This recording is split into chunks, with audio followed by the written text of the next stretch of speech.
இன்னைக்கு உங்களை எல்லாம் சந்தித்து பொற்கழி வழங்குவதில் உண்மையிலே மிகுந்த பெருமை அடைகின்றேன், மகிழ்ச்சி அடைகின்றேன்.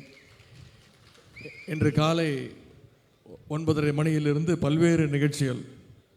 பொள்ளாச்சியில் புதிய பேருந்து நிலையம் திறந்து வச்சிருக்கிறேன். ஐயா பொள்ளாச்சி மகாலிங்கம் அவருடைய பேரில் ஒரு சாலை திறப்பு நிகழ்ச்சி. நம்முடைய நாடாளுமன்ற உறுப்பினருடைய எம்பி ஆஃபீஸ் அலுவலகம் திறந்து வச்சிருக்கிறேன். இளைஞரணியின் சார்பாக கலைஞர் நூற்றாண்டு நூலகம், கலைஞர் லைப்ரரியை திறந்து வச்சிருக்கிறேன். இப்படி ஏகப்பட்ட திட்டங்கள், ஏகப்பட்ட நிகழ்ச்சியில் கலந்துக்கிட்டு கழக மூத்த உடன்பிறப்புகள் உங்களை எல்லாம் பார்க்கும்போது ஒரு புது வேகம், புது உற்சாகம் எனக்குள்ள பிறக்கின்றது. என்னிடத்தில் மாவட்ட செயலாளர்கள் அவங்களுடைய மாவட்டத்திற்கு வர வேண்டும், நிகழ்ச்சியில் கலந்து கொள்ள வேண்டும் அப்படின்னு, திருமண நிகழ்ச்சியாக இருக்கலாம், கட்சி நிகழ்ச்சியாக இருக்கலாம், அப்படி என்னட்டு அழைப்பு வைக்கும்பொழுது நான் அவங்ககிட்ட சொல்கிற ஒரே ஒரு அன்பு கட்டளை இதுதான். நான் உங்களுடைய மாவட்டத்திற்கு நிச்சயம் வர்றேன். எத்தனை நிகழ்ச்சி நடத்தினாலும் நான் அதில் கலந்து கொள்கிறேன். ஆனால் என்னுடைய திருப்திக்காக, என்னுடைய மகிழ்ச்சிக்காக நீங்கள் ஒரே ஒரு நிகழ்ச்சி நடத்தணும். கழகத்திற்காக உழைத்த மூத்த முன்னோடிகள் அவங்களையெல்லாம் அழைத்து நீங்கள் கௌரவப்படுத்தி அவங்களுக்கு பொற்கழி வழங்கணும். அப்படி நீங்கள் நடத்துனீங்கன்னா நான் நிச்சயம் வருவேன் அப்படின்னு ஒரு கண்டிஷன் போடுறது உண்டு. அப்படித்தான் அண்ணன் ஈஸ்வரசாமி அவர்கள் இன்றைக்கு என்னிடத்தில் தேதி வாங்கி இந்த நிகழ்ச்சியை நடத்தி நானும் நீங்கள் சந்திக்கின்ற அந்த வாய்ப்பை ஏற்படுத்தி கொடுத்துருக்கிறார். அதற்கு முதல்ல அண்ணன் ஈஸ்வரசாமி அவர்களுக்கும் நம்முடைய மாவட்ட கழக நிர்வாகிகள் அத்தனை பேருக்கும் இந்த நன்றியை நான் தெரிவிச்சுக்கிறேன். அது மட்டும் இல்லை, இன்றைக்கு ஒரு முக்கியமான நாள். இன்று மாலை நம்முடைய மேற்கு மாவட்டத்துடைய, மேற்கு மண்டலத்துடைய இளைஞரணி நிர்வாகிகள் கிட்டத்தட்ட 78,000-80,000 பேரை நிர்வாகிகளை மட்டும் சந்திக்கின்ற ஒரு நிகழ்ச்சி கோயம்புத்தூரில் மிகச்சிறப்பாக ஏற்பாடு செய்யப்பட்டிருக்கு. அந்த நிகழ்ச்சிக்கு போவதற்கு முன்பு உங்களுடைய வாழ்த்துக்களை பெறுவதற்காக இளைஞரணி செயலாளராக நான் இன்றைக்கு இந்த நிகழ்ச்சிக்கு வந்திருக்கின்றேன். இன்றைக்கி நம்முடைய இயக்கம் திராவிட முன்னேற்ற கழகம் துவங்கி 76 ஆண்டுகள் ஆயிடுச்சு. 76 ஆண்டுகள் ஆனாலும் இன்றைக்கும் அதே இளமையோடும் அதே துடிப்போடும் களத்தில் மக்கள் பணியாற்றிட்டு இருக்கோன்னா இங்கே வந்திருக்கக்கூடிய கழகத்திற்காக உழைத்த மூத்த முன்னோடிகள் நீங்கள் தான் காரணம். எப்பவுமே ஒரு பில்டிங் பலமாக இருக்குதுன்னா அதுக்கு கீழே போடப்பட்டிருக்கிற அந்த பேஸ்மெண்ட்டு மிக மிக முக்கியம், அடித்தளம் மிக முக்கியம். அது வெளியில் தெரியவே தெரியாது. ஆனால் அந்த பேஸ்மெண்ட் இல்லைன்னா அந்த பில்டிங் நிற்கவே நிற்காது. இன்றைக்கி கழகம் இவ்வளவு ஸ்ட்ராங்காக நிற்குதுன்னா இந்த கழகத்திற்காக உழைத்த அடித்தளம் இங்கே வந்திருக்கக்கூடிய மூத்த முன்னோடிகள் நீங்கள் தான். எனவே கழகத்துடைய வேர்கள் உங்களுக்கு நன்றி சொல்கிற வகையில் இன்றைக்கு இந்த நிகழ்ச்சி ஏற்பாடு செய்யப்பட்டிருக்கு. இந்தியாவிலேயே பெருமையாக சொல்ல, இன்றைக்கி இந்தியாவிலேயே எந்த இயக்கமும் இப்படி ஒரு நிகழ்ச்சி நடத்துறது கிடையாது. அதிமுகவாக இருக்கட்டும், பாஜகவாக இருக்கட்டும், எந்த இயக்கத்தை நடத்துவாங்க, இப்படி ஒரு நிகழ்ச்சி நடக்குதுன்னா அது நம்முடைய திராவிட முன்னேற்ற கழகத்தில் மட்டும்தான். ஏன் இப்படி ஒரு நிகழ்ச்சி நடத்துகிறோன்னா, திமுகவை பொறுத்த வரைக்கும் இந்த தொண்டர்களால் உருவான ஒரு இயக்கம். இன்றைக்கி நம்முடைய முதலமைச்சர் தலைமையில் நம்முடைய கழகம் சந்தித்த அத்தனை தேர்தலையும் வெற்றி பெற்றிருக்கிறோன்னா இங்கே வந்திருக்கக்கூடிய மூத்த முன்னோடிகள் நீங்கள் மிக மிக முக்கியமான ஒரு காரணம். இப்படி மக்களுடைய நம்பிக்கையை காப்பாற்றுற வகையில் மக்களால் தேர்ந்தெடுக்கப்பட்ட நம்முடைய முதலமைச்சர் அவர்கள் இன்றைக்கி பல்வேறு திட்டங்களை நிறைவேற்றிட்டு வர்றார். தேர்தல் வாக்குறுதியில் சொன்னதையும் செஞ்சுட்டு வர்றார், சொல்லாத திட்டங்களையும் நிறைவேற்றிட்டு வர்றார். சில திட்டங்களை மட்டும் இங்கே உங்களுக்கு நினைவுபடுத்த விரும்புகின்றேன். குறிப்பாக மகளிர் விடியல் பயண திட்டம், பள்ளி பிள்ளைகளுக்கு காலை உணவு திட்டம், கல்லூரி மாணவர்களுக்கு, மாணவியாக இருந்தால் புதுமை பெண், மாணவனாக இருந்தால் தமிழ் புதல்வன், மாதம் 1000 ரூபா கல்வி ஊக்கத்தொகை வழங்குகின்ற திட்டம். அதே போல் இப்போ சமீபத்தில் 10 லட்சம் கல்லூரி மாணவ மாணவிகளுக்கு லேப்டாப் வழங்குகின்ற திட்டம்.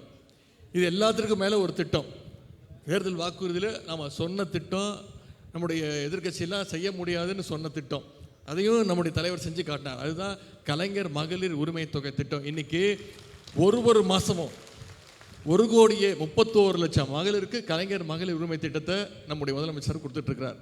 சமீபத்தில் நம்முடைய தலைவர் ஒரு விஷயம் பண்ணார், ஒரு மிகப்பெரிய ஒரு சாதனை, யாருமே எதிர்பார்க்காத ஒரு விஷயம். ஏன்னா ஒன்றிய அரசு பாஜக பல்வேறு திட்டங்கள் தீட்டினாங்க.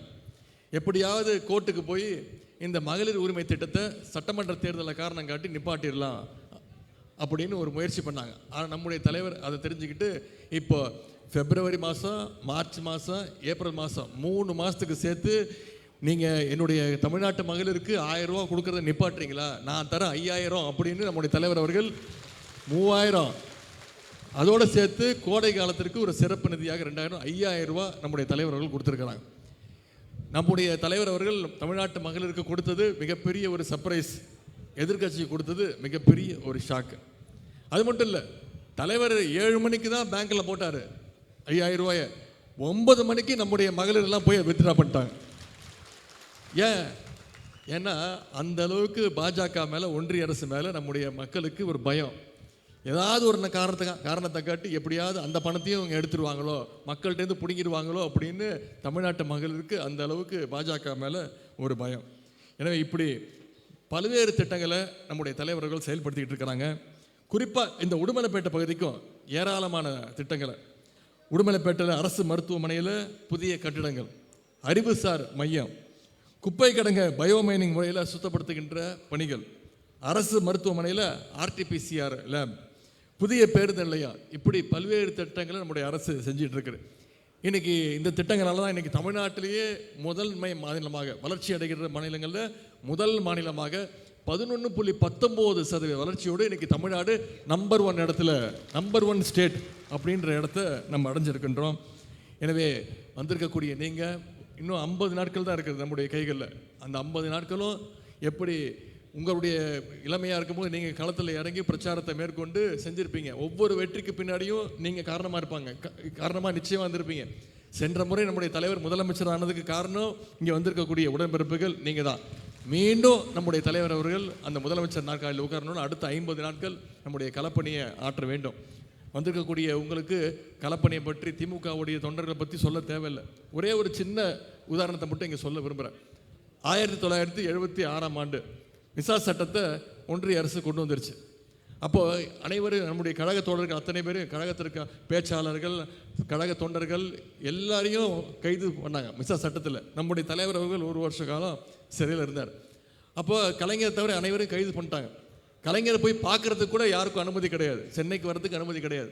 ஆனால் நம்முடைய திமுக தொண்டர்கள், மூத்த முன்னோடிகள் என்ன பண்ணீங்கன்னா, நாங்கள் பஸ்ஸுக்கு அலௌடு இல்லை, வாடகை கொடுக்க முடியாது, கலைஞரை போய் யாரும் பார்க்கக்கூடாது, ஆறுதல் சொல்லக்கூடாதுன்னு அப்போ இருந்த ஒன்றிய அரசு இவ்வளோ கட்டுப்பாடுகளை வச்சாங்க. ஆனால் திமுக தொண்டர்கள் என்ன பண்ணாங்கன்னா, நாங்கள் திருப்பதிக்கு போகிறோம், திருத்தணிக்கு போகிறோன்னு சொல்லிவிட்டு அங்கேருந்து பஸ் எடுத்துகிட்டு திருப்பதிக்கு போய் மொட்டை போட்டுட்டு அங்கேருந்து மெரினா பீச் பார்க்க போகிறோம் அப்படின்னு சொல்லி அங்கே வந்து பார்த்துட்டு அங்கேருந்து நடந்து போய் கோபாலபுரம் வீட்டுக்கு போய் கலைஞருக்கு தைரியம் சொன்ன கூட்டம் தான் திராவிட முன்னேற்ற கழகத்துடைய உடன்பிறப்புகள், நம்மளுடைய மூத்த முன்னோடிகள் நீங்கள் தான். எனவே உங்களையெல்லாம் சந்திக்கிறதுல மிகுந்த மகிழ்ச்சி. இது ஏதோ ஒரு இளைஞரணி செயலாளராகவோ துணை முதலமைச்சராகவோ நான் உங்களை சந்திக்கிறதுக்கு வரல, அதனுடைய கடமை இல்லை. ஆனால் ஒரு பேரனாக, ஒரு தாத்தாவையும் பாட்டிக்கும் செய்கின்ற கடமையாக அந்த உரிமையோடு உங்களையெல்லாம் நான் பார்க்க வந்திருக்கிறேன். உங்களையெல்லாம் பார்த்தது மிகுந்த மகிழ்ச்சி.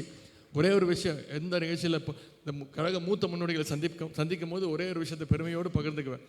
நான் உங்களையெல்லாம் பார்க்கும்போது பெருமையாக இருக்கும், ஏன்னா கழகத்துடைய வரலாறு நீங்கள் தான்.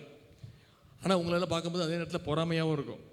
ஏன்னா பெருமை என்னென்னா கழகத்துடைய வரலாறு, பொறாமை என்ன, நான் முத்தமிழ் கலைஞர் அவர்கள் நேரில் பார்த்துருக்கிறேன், பெரியாரை நேரில் பார்த்தது கிடையாது, அவருடைய பேச்சுக்களை படிச்சிருக்கிறேன். எங்கள் அண்ணாவை நான் நேரில் பார்த்தது கிடையாது, தொலைக்காட்சியில் செய்திகளில் பார்த்ததோடு சரி. ஆனால் இங்கே வந்திருக்கக்கூடிய நீங்கள் கலைஞரை நேரில் பார்த்துருப்பீங்க, எங்கள் அண்ணாவை நேரில் பார்த்துருப்பீங்க, அவரோட தேர்தல் பிரச்சாரத்தில் ஈடுபட்டிருப்பீங்க, தந்தை பெரியாரோட போராட்டத்தில் ஈடுபட்டிருப்பீங்க, சிறை சென்றிருப்பீங்க.